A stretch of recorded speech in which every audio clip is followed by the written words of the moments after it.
అన్నమయ్య జిల్లా Madanapalle sub collector కార్యాలయంలో files దహనం కేసు విచారణలో పోలీసులు దూకుడు పెంచారు.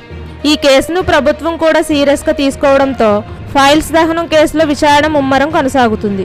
ఈ కేసులో అన్ని వేళ్లు మాజీ మంత్రి పెద్దిరెడ్డి వైపు చూపిస్తుండటంతో ఆయన అనుచరులు, వ్యక్తిగత సిబ్బందిని పోలీసులు అదుపులోనికి తీసుకుంటున్నారు. ఇప్పటికే ఫైల్స్ దహనం కేసులో పెద్దిరెడ్డి ప్రధాన అనుచరుడు వైసీపీ నేత మాధవరెడ్డిని పోలీసులు అదుపులోనికి తీసుకోగా, మరో కేసులో పెద్దిరెడ్డి పిఎస్ శశికాంత్ను అదుపులోనికి తీసుకుని విచారిస్తున్నారు. చిత్తూరు జిల్లా సోమల మండలం ఆవులపల్లె దగ్గర 165 ఎకరాల భూముల్ని శశిధర్ కబ్జా చేసినట్లుగా మోహన్ నాయుడు ఇటీవల అధికారులకు ఫిర్యాదు చేశారు.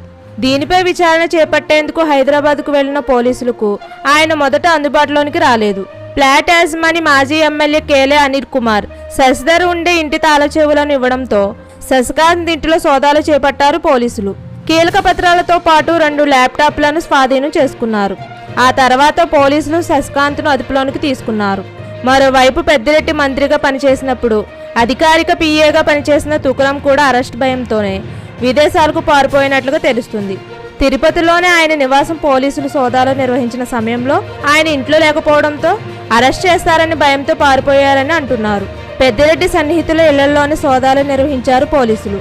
వైసీపీ హయాంలో పెద్దిరెడ్డి ఆయన కోటరి పెద్ద ఎత్తున అక్రమాలకు పాల్పడ్డారని తాజా పరిణామాలు బట్టి తెలుస్తుంది.